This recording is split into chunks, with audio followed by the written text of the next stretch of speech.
Olá, alunos, tudo bem? Sou a Prof. Dai, de Língua Portuguesa. Hoje nós vamos ter nossa aula online pelo Meet, mas mesmo assim vou deixar uma aula gravada aqui para a gente falar um pouquinho sobre o conteúdo, tá? Então, eu compartilho a tela com vocês aí. Nós vamos falar um pouquinho nesse módulo 1 sobre o texto dissertativo, né? Então, a gente já aprendeu lá em algumas séries iniciais, né? Que todo texto tem que ter um início, um meio e um fim, né? A estrutura básica do texto dissertativo é 3 partes: introdução, que seria o começo; desenvolvimento, que é o meio, né, do nosso texto, que é quando a gente desenvolve a proposta na qual a gente colocou lá na introdução; e a conclusão, que seria o final do nosso texto, né? Que ali é onde a gente pode se posicionar, se concorda ou não com todo aquele desenvolvimento introdutório que a gente fez do nosso texto.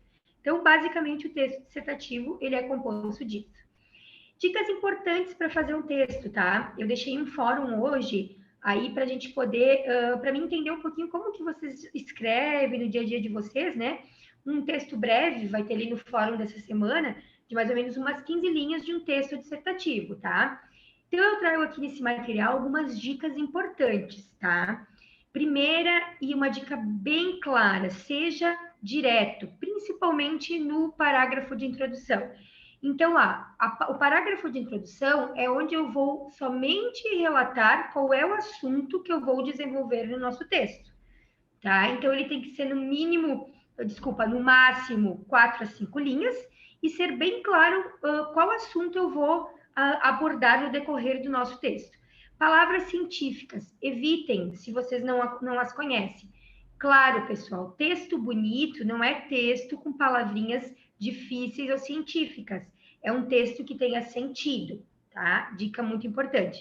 Não use figuras históricas, tá? A menos que o tema nos peça. Então, não vai lá colocar, por exemplo, assim, vou falar sobre Machado de Assis no meu texto, mas o texto não tem nada a ver sobre literatura, tá? Não use expressões eu acho, eu penso, eu sinto, ou seja, o texto dissertativo ele não é em primeira pessoa. E se ele for em primeira pessoa, não vamos colocar o eu na frente, só mesmo o verbo, né? Então, não vou utilizar acho, penso, sinto, né? Evite o excesso de vírgulas, não faça períodos longos, não deixe espaços vazios para que ocupe todas as linhas, né? Então, se vocês vão escrever aí no fórum o textozinho de vocês de 15 linhas, então começa o parágrafo introdutório com mais ou menos 4 ou 5 linhas no máximo, desenvolve e conclui o seu texto, tá? Então, umas dicas bem importantes que eu deixo aqui para vocês. Trago 2 textos aqui bem legais para que vocês possam ler e ver como que é um texto dissertativo, tá? Então, alguns exemplos aí importantes que vocês podem abordar. Concordância verbal. Então, por que a gente vai aprender hoje concordância verbal e concordância nominal? Porque tem a ver com a formação do texto. Então, todo texto que eu escrevo, ele tem que ter um sentido. Ele tem que concordar, ele tem que ter uma concordância no uso das palavras, no uso dos verbos, para que quem leia esse texto consiga entender o que eu quero passar, certo? Então, o que é a concordância verbal? Já diz verbo, né? Então, o verbo, ele precisa concordar com o sujeito e com o predicado. Ou seja, né? O verbo, se lá o início da minha frase, o início do meu sujeito estiver no plural, o verbo vai estar no plural. Trago-lhes um exemplo ali. Vou trazer um mais simples, né? Elas são bonitas. Então, está tudo no plural. Elas, que é um pronome, que é o sujeito, são é o verbo e bonitas é o adjetivo. Então, se a minha frase estiver toda no plural, que é elas e bonitas, o meu verbo tem que estar no plural. Então, é são, não é, que ficaria desconexo se eu falar elas é bonitas, né? Então, automaticamente o verbo vai ser são, verbo no plural. Então, isso é uma concordância verbal, tá? Concordância verbal também em relação a sujeito e verbo quando a gente conjuga, né? Então, se eu quero falar no presente, é eu nasci. Se eu quero falar no passado, é tu nasceste, né? Então, a gente tem que concordar também os verbos em relação à conjugação deles, tá? Mas o mais importante é isso que eu coloquei aqui no primeiro momento. sempre o verbo vai concordar com o sujeito e com o predicado, tá? Então, se eu falar elas bonitas, quer dizer que elas são. Então, o verbo é vai se tornar no plural um verbo são, ok? Isso é a base da concordância verbal, tá, pessoal? Trago alguns exemplos aqui para vocês, tá? Então, aqui eu deixo claro, concordância verbal. O sujeito sempre manda no verbo. Se o sujeito estiver no plural, o verbo o acompanhará. Alguns exemplos. O pai apareceu na festa. Os pais apareceram na festa. Então, veja que a primeira frase está totalmente no singular, falando que o pai. Então, quer dizer que um pai, né? E abaixo, então, os pais. Então, quer dizer que foram mais pais que apareceram na festa. Então, por isso que o meu verbo passa a ser no plural, tá? Trago alguns exemplos para vocês. Trago mais exemplos aqui em relação ao artigo, né? Então, os Estados Unidos são. Então, vocês vão me dizer assim, bah, mas, prof, como são se os Estados Unidos é apenas um país, um só, né? Mas o nosso artigo está no plural. Os Estados Unidos. Então, automaticamente, se o artigo está no plural, o verbo vai para o plural. Agora, se aqui estivesse o Estados Unidos, é a única potência do mundo. Então, as duas formas estão corretas, porém, eu tenho que ver o artigo. Se o artigo estiver escrito no plural, verbo no plural. Se o artigo estiver no singular, verbo no singular, tá? Trago o exemplo aqui. O Amazonas é um grande rio. O está, que é o artigo, está no singular. O verbo e ficará, então, no singular. Concordância verbal, aqui eu trago alguns outros exemplos, tranquilo da gente trabalhar, tá? Trago mais exemplos para vocês em relação a alguns verbos bem impessoais.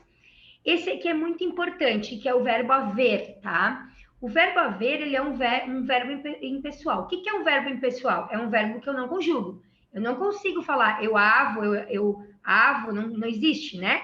Então, existe o verbo existir, ok? Então, o verbo haver, ele é impessoal. E com sentido de existir é impessoal e conjuga-se somente na terceira pessoa do singular. Então, havia histórias estranhas sobre a mulher. Prof, por que tá histórias estranhas e eu tô falando havia no singular? Porque tem o sentido de existir. Então, se tem o sentido de existir, o verbo haver sempre ficará no singular. Ok? Então, o verbo haver, no sentido de existir, né, vai estar sempre no singular, indiferente se o restante da frase estiver no plural. Então, isso é bem importante também. O verbo existir é pessoal e, portanto, concorda com o sujeito. Então, não confundam, tá? Aqui eu falei do verbo haver. Então, o verbo haver, quando ele tiver sentido de existir, ou seja, se eu puder trocar ele pelo verbo existir, ele vai ficar no singular. O verbo existir já é pessoal, eu consigo conjugar. Eu existo, tu existe, ele existe, nós existimos, vós existis. Então, eu vou concordar ele de acordo com a frase. Aqui perto existem bons restaurantes. Bons e restaurantes estão no plural, então o verbo existir fica no plural. Trago mais alguma coisa da impessoalidade aqui para vocês. Outro importante, que esse aqui é bem interessante, tá? O verbo fazer. O verbo fazer, quando a gente falar em tempo transcorrido, em tempo corrido, né? Ele é impessoal, ou seja, ele não vai ficar no plural, somente no singular. Então, faz alguns anos que o nosso casamento acabou. Então, não é fazem, é faz. Por quê? Porque eu estou falando de tempo, de anos, né? Então, ele não conjuga, ele fica como um verbo pessoal, ele fica no singular.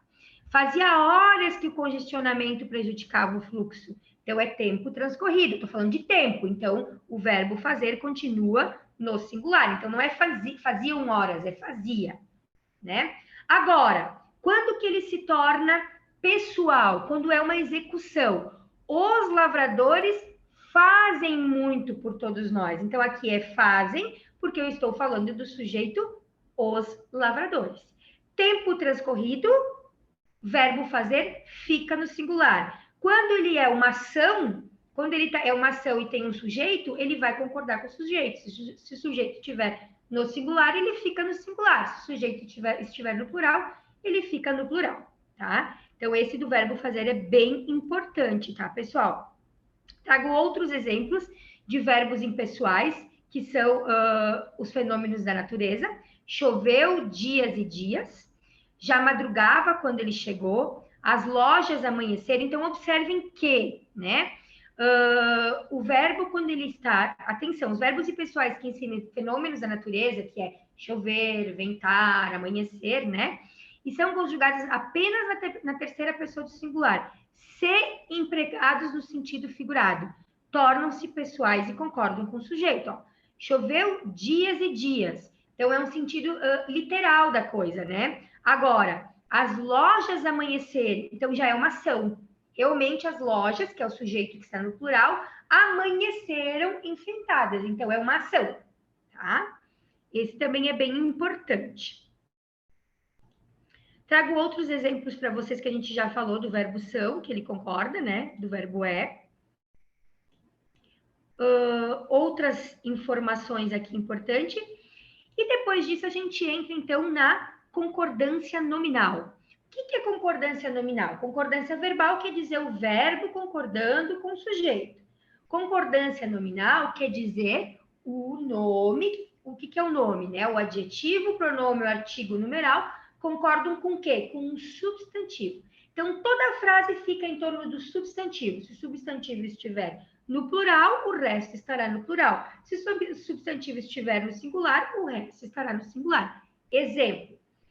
A menina é bonita. Então, a, artigo, está no singular. Menina, substantivo, está no singular. Bonita é um adjetivo, está no singular porque eu estou me referindo à menina, que está no singular. Agora, se eu falasse assim, as meninas são bonitas. Então, as, artigo no plural, meninas, substantivo no plural. Então, adjetivo bonitas também deverá estar no plural.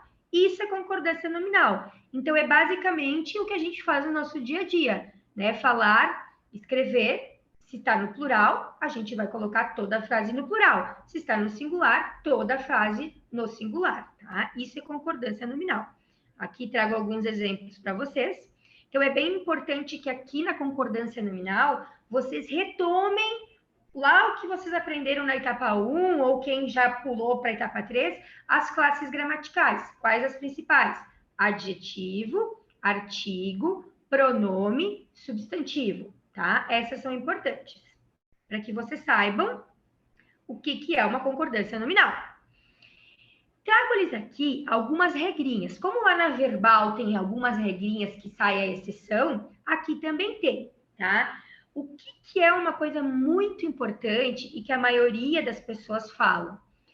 Hoje tem menos gente. Pessoal, a palavra menos não existe. Tudo é menos, não varia. A palavra menos não varia. Então, eu vou dizer, hoje tem menos pessoas para atendimento. Não existe a palavra menos, que fique muito claro. Trago alguns exemplos. É bom, é necessário. Não variam se não há artigo. Exemplo. É necessário é necessário assinatura. Vejam que não há um artigo na frase. Agora, se eu colocar é necessária a assinatura. Então, vejam, ele vai variar de acordo com o artigo. Se ali no meio da assinatura tiver um a, que é o artigo, não é mais necessário, e sim necessária. Tá? Então, aí varia. Anexo, varia. Por exemplo, se eu colocar enviaremos anexas às fotos. Então, o que a gente vai enviar em anexo? As fotos. As fotos está no feminino e no plural. Então, a palavrinha anexas fica no feminino e no plural. Ok? Ela própria entregou o casaco. Ele próprio entregou o casaco. Então, varia, né? Se eu falar de ela, estou falando do pronome no feminino, então fica própria. E quando eu falo no masculino, fica próprio, tá? Incluso também varia. O obrigado, esse é muito importante. As meninas sempre vão dizer obrigada. E os meninos sempre vão dizer obrigado. Então, isso é muito importante quando vocês vão escrever um e-mail lá na empresa de vocês, ou mesmo quando vocês estiverem conversando, numa entrevista de trabalho. Então, é sempre meninas, obrigada, quando for agradecer, e meninos, obrigado, quando for agradecer, tá? Aqui alguns exemplos que eu trago, né? E deixo para vocês, então. A leitura traz ao homem plenitude, o discurso segurança e a escrita precisão. Então, o que Francis Bacon quer dizer, né? Que o que nos faz escrever bem e entender um pouquinho mais da língua portuguesa? A leitura. Então, se eu ler, automaticamente eu vou entender que o verbo tem que concordar com o sujeito. Automaticamente eu vou entender que o substantivo, que o artigo, o adjetivo e o pronome sempre vão concordar com o substantivo, tá? Então, a leitura, na verdade, nada mais nada é do que, digamos assim, um treino para que a gente faça um discurso seguro e uma escrita correta. Então, é importante a leitura aqui.